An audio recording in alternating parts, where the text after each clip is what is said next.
Hi, everyone. Welcome back to Westminster Hall. We're here with the Poe House for the Edgar Allan Poe Festival. We're inside the Poe and Comics exhibit. My name is Jennifer Dudley.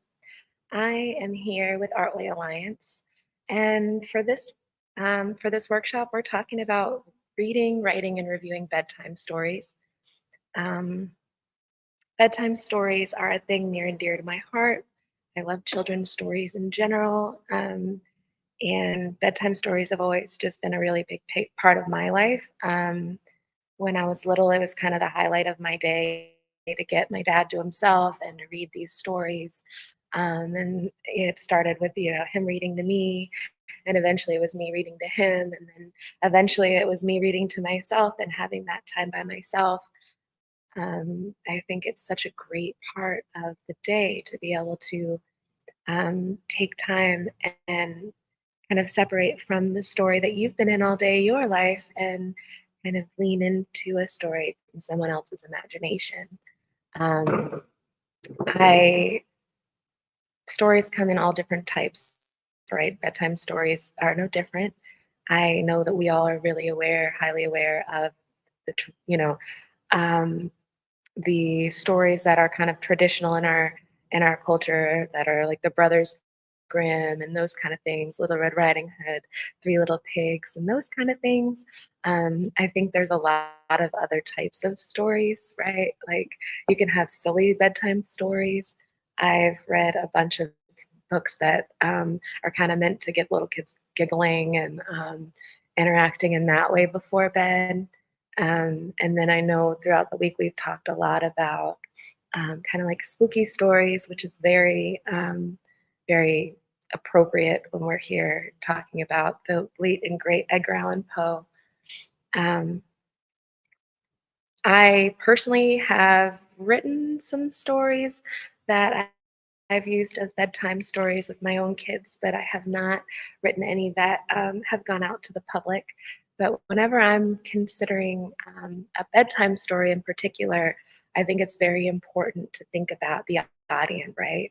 So if I'm writing for a very little child, I'm going to be considering, am I going to be keeping them up too late? They are not necessarily going to understand certain concepts. They're not going to want to be scared.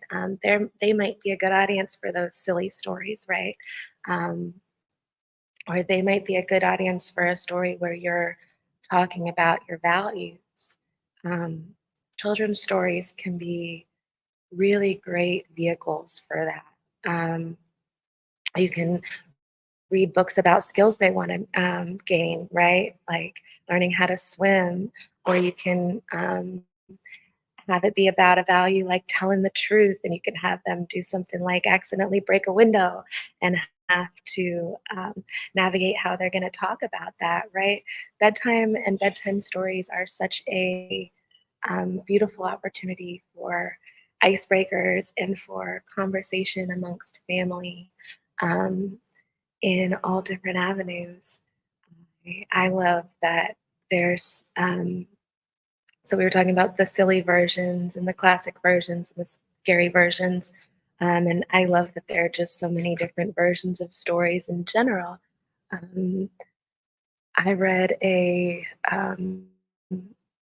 I read a Goldilocks story recently where it was kind of flip-flopped, and it was a bear in a human's house, and this bear is going through um, and finding things that are not quite right for them, and it was just a fun way to think about it. Um, but when you're writing stories, I have no idea what you're trying to tell me. What? Oh, sorry. I'm getting questions from the audience. Uh, sorry, y'all. I'm new to this.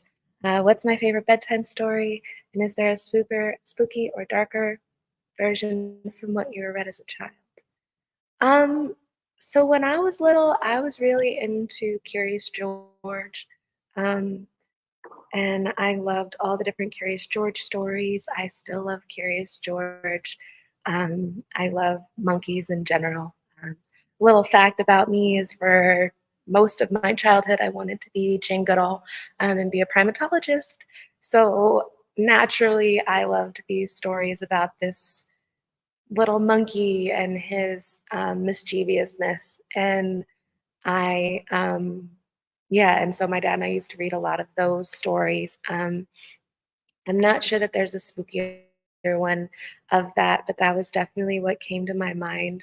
If we're going to talk about fairy tales, I have always, I think I said this earlier in the week, but I've always really been taken by Little Red Riding Hood. Um, and there are so many different beautiful versions of that story, and like the imagery is so beautiful, and it's one of those stories that it already, or like originally, had like a darker kind of tone to it, right? So initially it was that, so Little Red Riding Hood, for those of you who don't know, I'm going to give you the basics.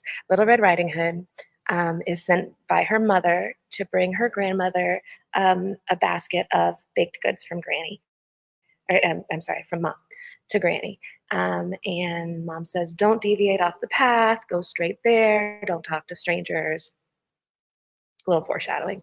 Um, and so Little Red starts off on her path. And along the way, depending on the different stories or different versions, she may or may not encounter the wolf. The wolf has been watching her, and and he's watching her along the way. He tries to get her to come off the track, and she's not so interested. She's got to get to Granny's house. Um, in a lot of the versions, she decides that she's going to pick some flowers for Granny. It'll be okay. It'll just be a few moments. Meanwhile, the wolf knows that she knows that she's headed to Granny's house because she told her, or told him that she was headed there. And so he goes ahead of her to Granny's house.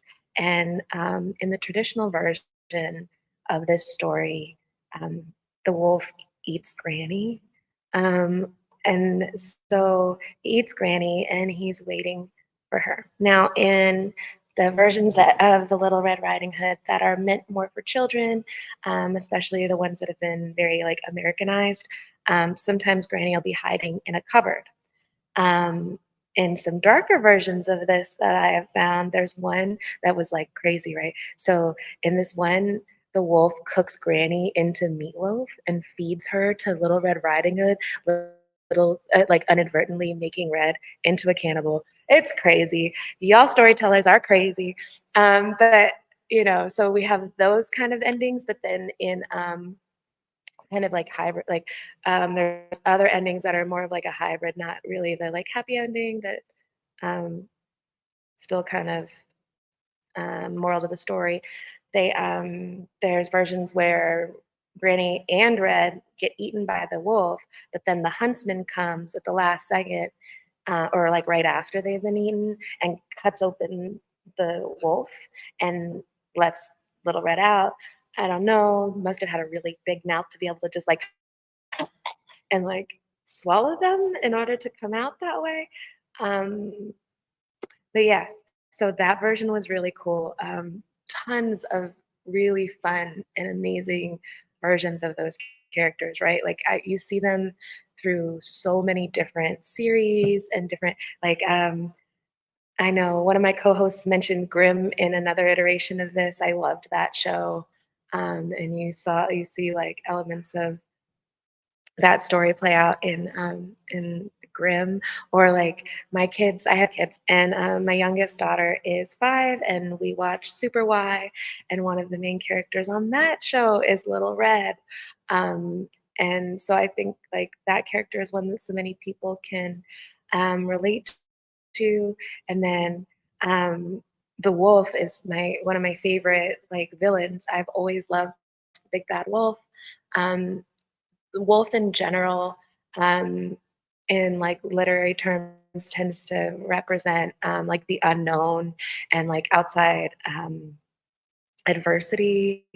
And anyway, so the wolf, you see it in Little Red Riding Hood, but you also see it in The Three Little Pigs. We see kind of a big bad wolf in The Little Boy Who Cried Wolf. And there's another one that I found that's, I think it's Mother Goat and the Seven Kids. Um, and that one, the wolf is doing the wolfy thing too.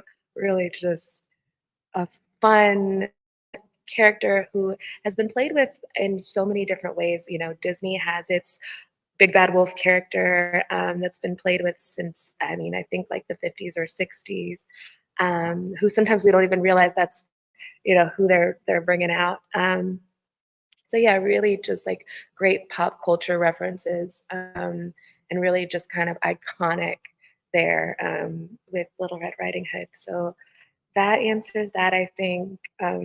Lots of really dark and really twisted versions, lots of kid-friendly versions, lots of ways to use it to teach, and play with it as a literary tool.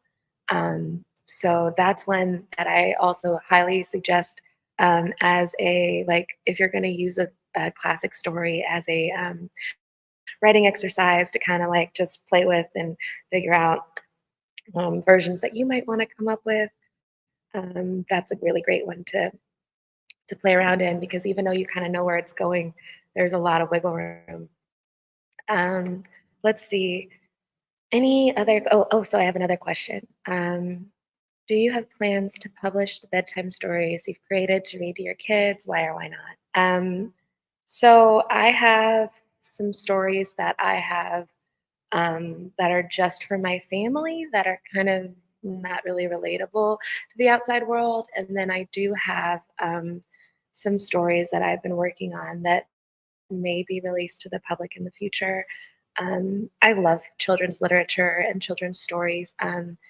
I'm part of a children's television show that is on Greenbelt Public Access called Tea Fairy and Friends Storytime and Adventures. And on that show, I read children's stories that are submitted by, um, primarily by the authors. They're self-published stories. So feel free to send me those if you have any.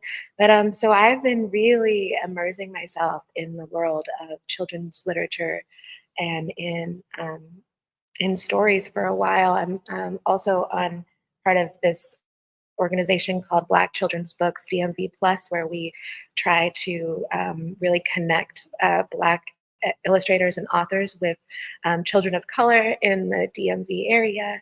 And that's been a really awesome opportunity as well for me to interact and learn with and from create Black creatives. And so for me, when I first started on this children's literacy journey, I was not really looking to publish anything. I've always had some ideas. I've always had a love for books and for reading aloud and for sharing stories with people. But I've always kind of been the person that's like, oh, you know, you guys are really good at that. Let me leave it to the professionals, kind of thing. And more, I am being just drawn to creating something of my own. Um, we live in a time where it's so easy to publish. You can go to Amazon and publish that way, and only have it public, like only have the books printed um, as they're ordered. So that has made it way more affordable for everyday people to publish books, which has made it so that there's all these amazing self-published stories, right? Like I was just saying, so I'm interacting with all these books, and I've seen some really amazing things, and I've seen some books that were not so amazing.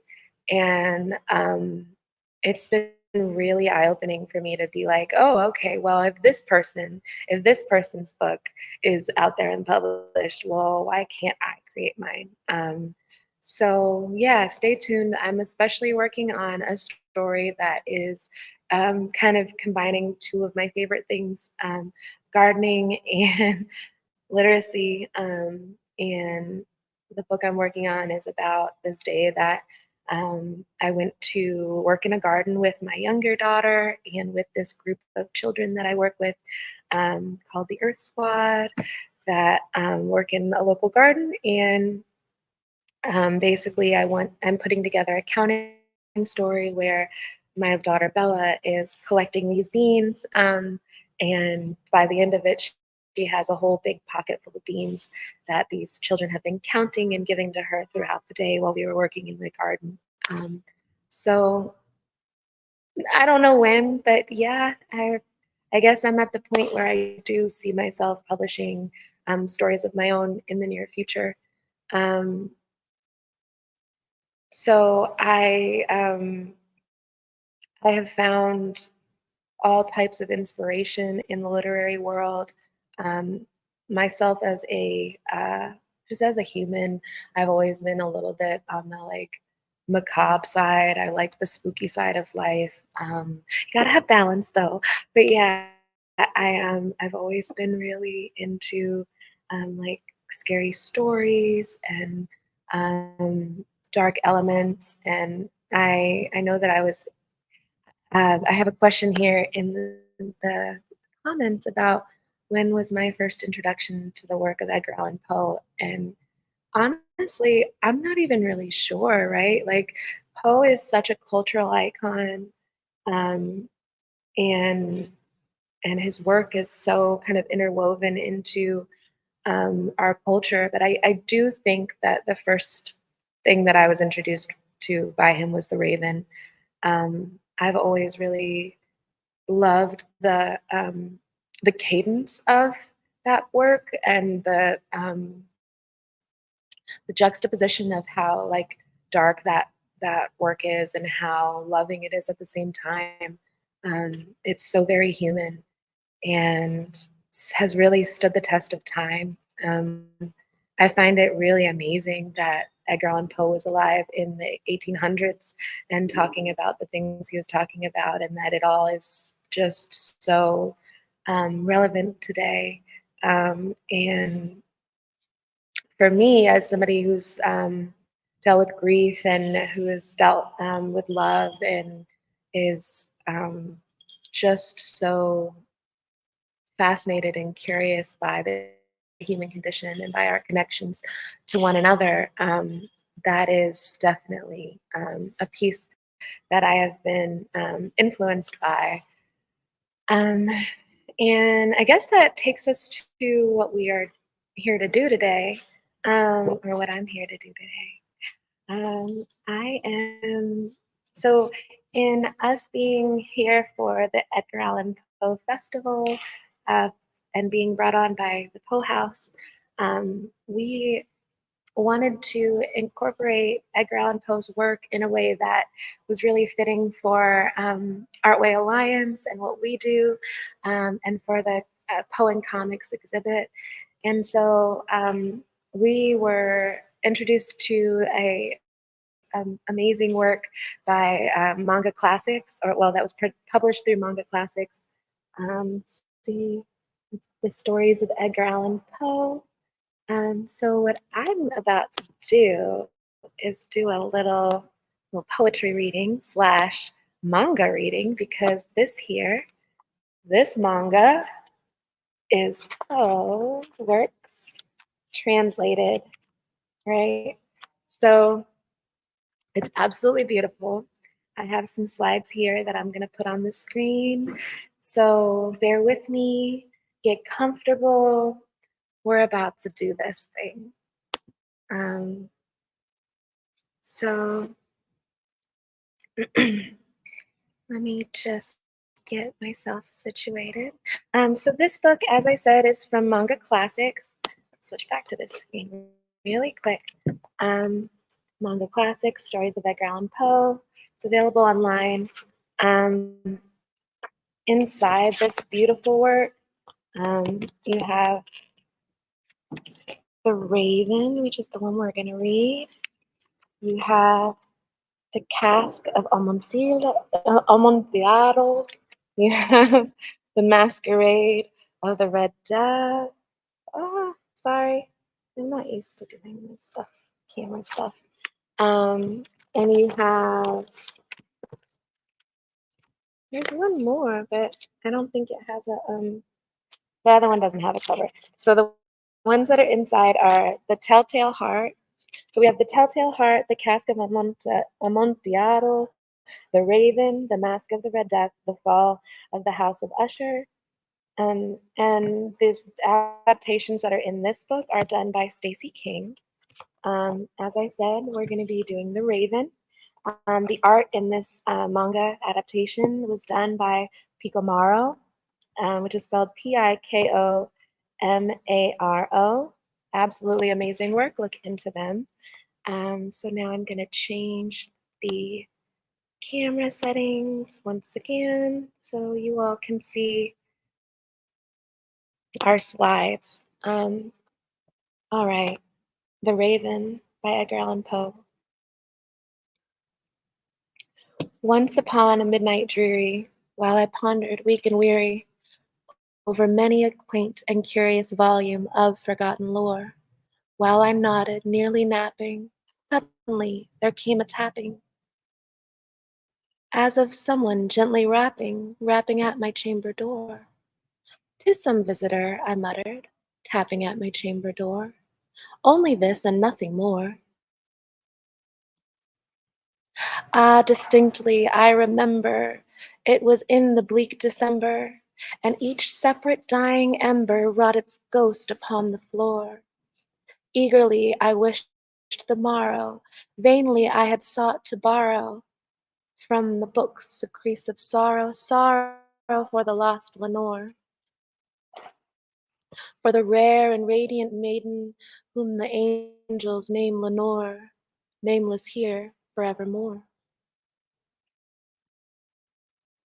And the silken, sad, uncertain rustling of each purple curtain thrilled me, filled me with fantastic terrors never felt before,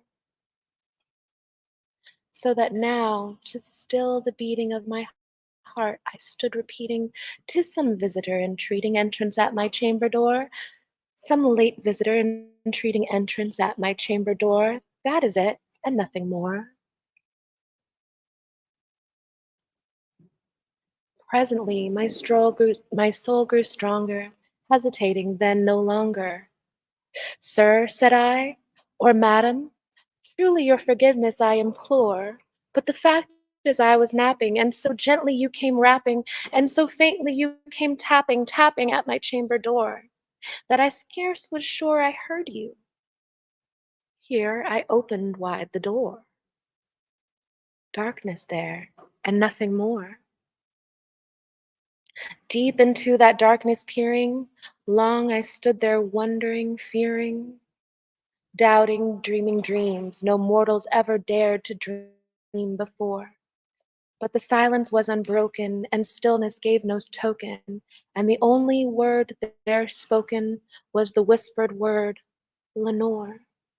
This I whispered, and an echo this I whispered, and an echo murmured back the word, "Lenore."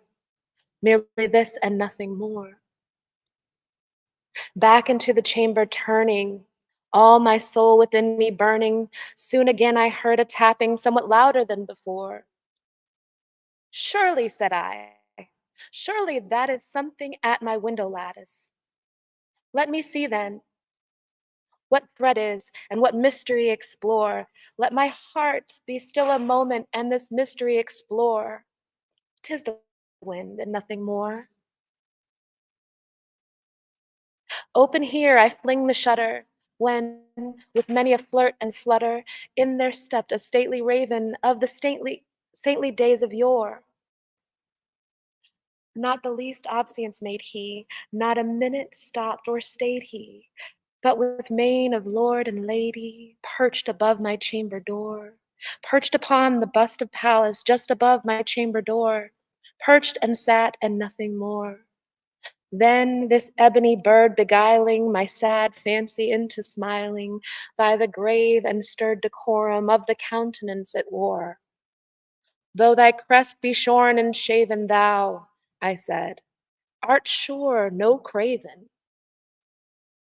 ghastly, grim, an ancient raven wandering from the nightly shore.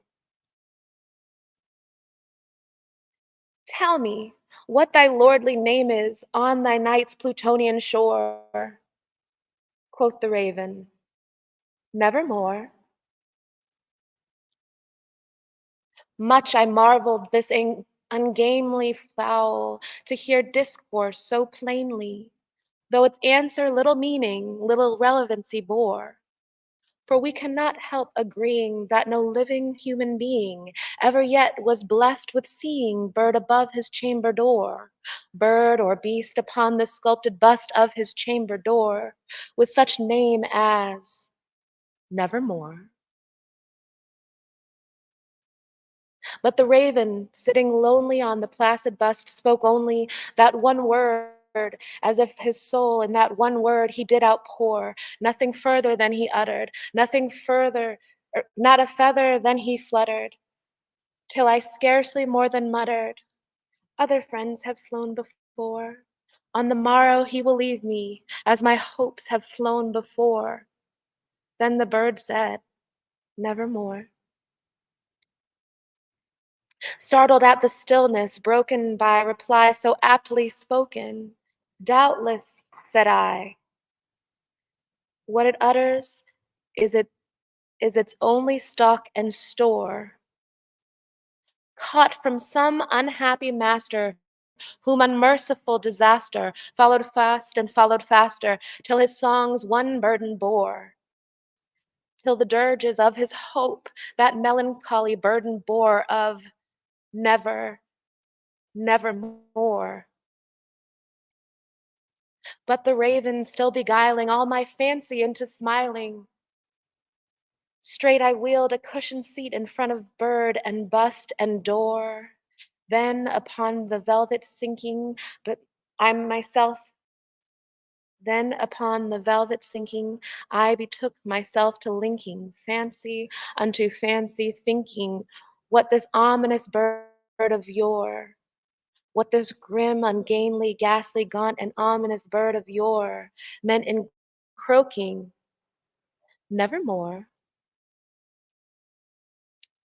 This I sat engaged in guessing, but no syllable expressing to the fowl whose fiery eyes now burned into my bosom's core. This and more I sat divining, with my head at ease reclining on the cushion's velvet lining that lamplight gloated o'er. But those but whose velvet violet lining with the lamplight gloated o'er, she shall press, ah, nevermore. Then, methought, the air grew denser, perfumed from an unseen cleanser, swirling by seafoam whose footfalls tinkled on the tufted floor. Wretch, I cried, thy God had lent thee, by these angels he has sent thee. Respite, respite and nepenthe from my memories of Lenore, quaff, oh quaff, this kind nepenthe, and forget this lost Lenore. Quoth the raven, nevermore. Prophet, said I, thing of evil, prophet still if bird or devil, whether tempter tent, whether tempter sent, or whether tempest tossed thee here ashore, desolate yet all undaunted, this on this desert land enchanted, on this home by horror haunted, tell me truly, I implore, is there, is there balm in Gilead? Tell me, I implore. Quoth the raven, nevermore. Prophet, said I, thing of evil, prophet still, if bird or devil, by the heaven that bends above us, by that God we both adore, tell this soul with sorrow laden, if within this day the distant Aden, it shall it shall clasp a sainted maiden, who the angels name Lenore. Clasp a rare and radiant maiden, whom the angels name Lenore. Quoth the raven, nevermore. Be that word Our sign of parting, bird or fiend, I shrieked upstarting. Get thee back into the tempest and the night's pollution shore. Leave no black plume as a token of that lie thou soul hath spoken. Leave my loneliness unbroken, quist the bust upon my door. Take thy beak from my heart and thy form from my door. Quoth the raven, nevermore. And the raven, never flitting, still is sitting on the pallid bust of Pallas just above my chamber door. And his eyes have all the seeming of a demon's that are dreaming, and the lamplight o'er him streaming throws his shadow on the floor. And my soul from out that shadow that lies floating on the floor shall be lifted nevermore. The end.